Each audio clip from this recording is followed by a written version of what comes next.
Hello guys! Welcome back again to my channel. So, for today video vlog guys, share ko naman sa inyo yung mga na-haul ko sa CVS. So, ito yung deal nila starting March 21 until March 27.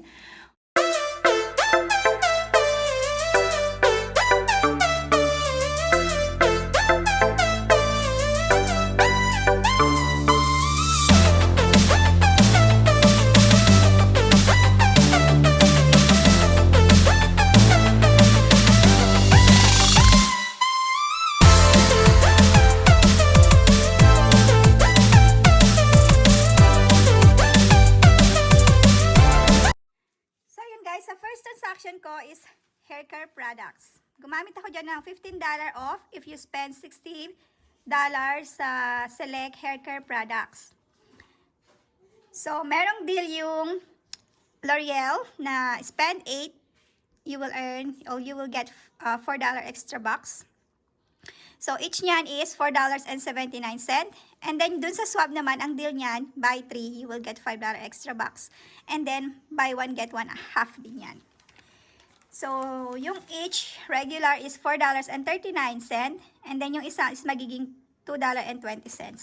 So, dalawang $4.39 and dalawang $2.20. So, total nun is $13.18 yung apat na yon.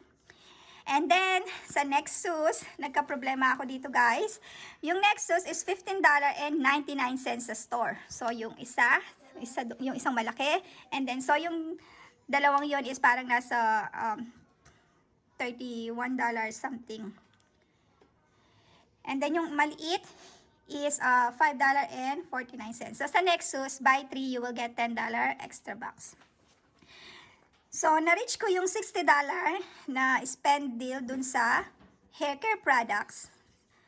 So, gumamit ako ng dalawang $5 off na coupon, manufactured coupon dun sa Nexus. And then, dalawang $1 dun sa Swab. And then, isang $2 din. Puro manufactured coupons yung mga yan. And then, printable coupon sa L'Oreal. And then, another $2 dun sa L'Oreal. Digital naman to. So, na-reach ko yung $60. Ayan, pumasok na yung $15 off. So, ang expected total ko guys, talaga dyan is $60.23. So, nag-road ako ng $27 kasi nga, nasa 33 na yung, nasa 33 na yung coupons ko. So, ang babayaran ko na lang dapat is $27.23. So, nag-road ako ng $27 para 23 cent na lang. So, nagtataka ako bakit naging $11.21. So, binayaran ko pa rin yun. And then, after ko magbayad, chinek ko. So, naka-earn ako ng $5 dun sa Swab, $4 dun sa L'Oreal. So, nawawala na naman yung $10 ko sa Nexus. So, after ko i-check yung resibo ko, sabi ko, bakit wala yung $10? Sabi ko dun sa manager. Kasi bumili ako ng 3 Nexus. Hindi nag-print yung $10 ko. So, mabuti mabait yung manager doon na babae. So, yan, binigyan niya ako ng $10 extra bucks. So, binigyan niya ako ng $10 bucks. Kaya lang, hindi ko napansin guys na medyo mahal pala yung nakuha kong Nexus. Pero sa store nila, nakatag is $15.99. So, dahil nagmamadali na ako, nasa car na ako, doon ko palang chinek talaga yung resibo ko. Dahil nagtataka ako bakit meron pa akong binayaran ng $11. So, dapat ang subtotal ko is magiging 23 cent na lang dahil nag-roll ako dito ng $27. And then, yung worth of coupons ko is $33. So, na-cover na yung worth $60 ko na spend. So, pag-check ko, ayan, $21.49 pala yung Nexus. So, yun ang naka-price pala sa Nexus ko. Kaya, nag-over ako ng $11. So, sad. Hindi na ako bumalik sa CVS kasi nga yung baby ko is inaantok na. So, dapat in-scan ko yung Nexus. Nakalimutan ko na i-scan yun. Kaya, my fault din. So, next time, mag-i-scan na ako ulit kahit na nakatag yan sa sa store. So, malaki losses ko dito kasi bale $38 ang nabayaran ko kasama yung out of pocket ko na $11. And then naka-earn ako ng $19. $19 yung na-earn ko. So, ang subtotal nun after nung extra box is $19.21 pa rin. And then after 48 hours, marireceive ko yung $6 kasi naka-spend ako ng 60 sa beauty. So, if you spend 30 on beauty, you will get $3 extra box or you will receive $3 extra box. So, 60 on. So, $6 ang marireceive ko sa account.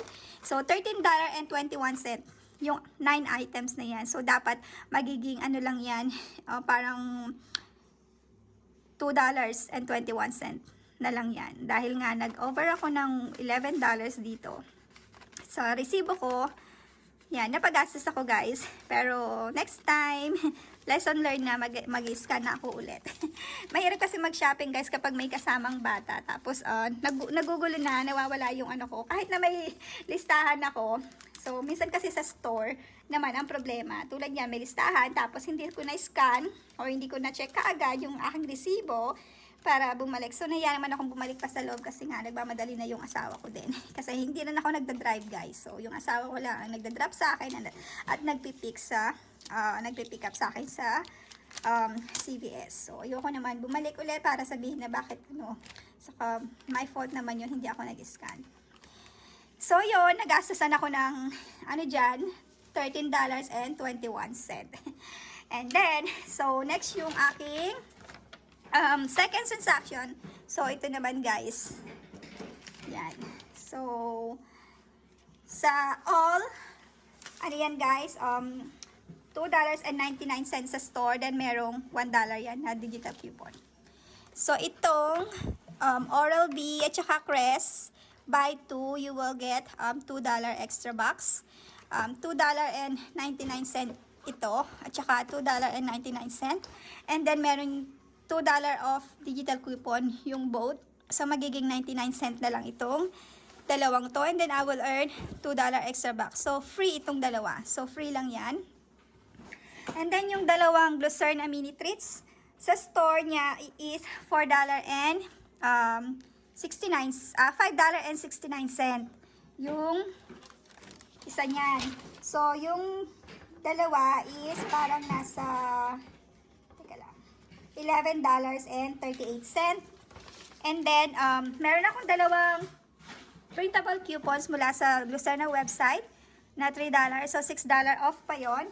Pero hindi ko, hindi ini-scan nung cashier, hindi niya ma-scan. So, ginawa niya, nag-price modified na lang siya. So, binawasan niya yung price nung Lucerne ng $3 each. So, naging $2.69 each na lang yung Lucerne. And then, I will earn $5 extra box. So, 58 cent na lang yung dalawang yan. Sa Eucerin, medyo nagka-problema din ako sa Eucerin. Yung malaki, sa Eucerin naman, spend 20, you will get $10 extra box. Yung malaki is $13.99, and then yung maliit is $6.48.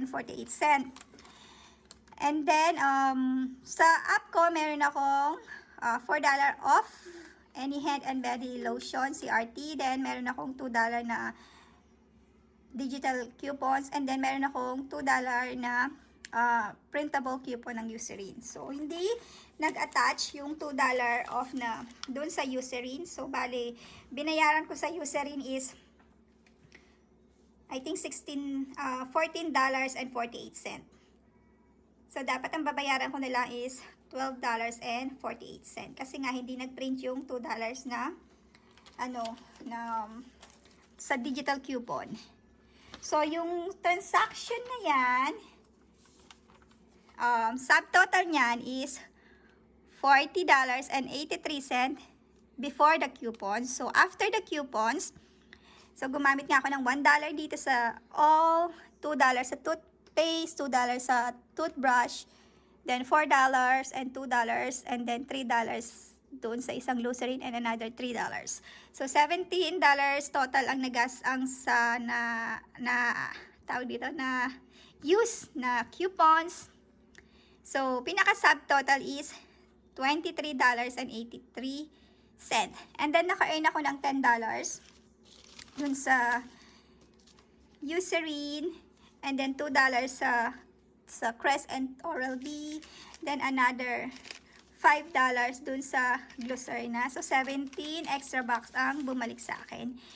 So pinaka subtotal na lang is $6.83. Then after 48 hours makaka-earn ako ulit ng $3 sa account ko dahil naka-spend ako ulit ng 30 sa beauty. So, magiging $3.83 na lang yan, guys. Yung 7 na items na yan.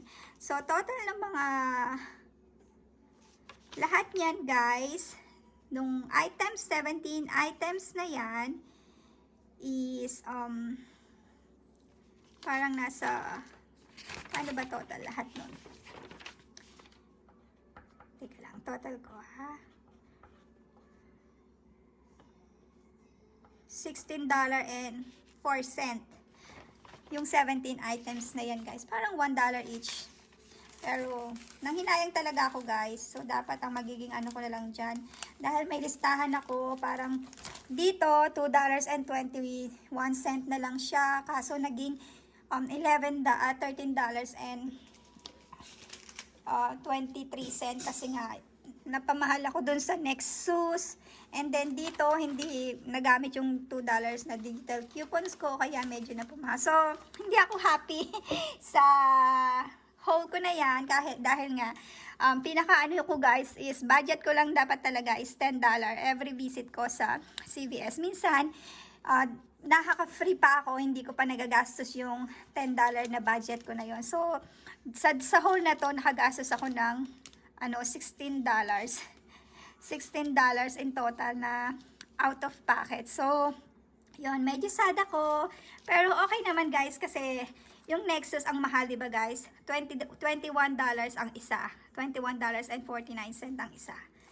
So, alam niyo, maganda rin yung Nexus. So, yun, guys, ng aking haul today. Medyo napagastos ng konti. Nag-over tayo sa $10 na budget ko every visit sa CVS. So, that's all for today.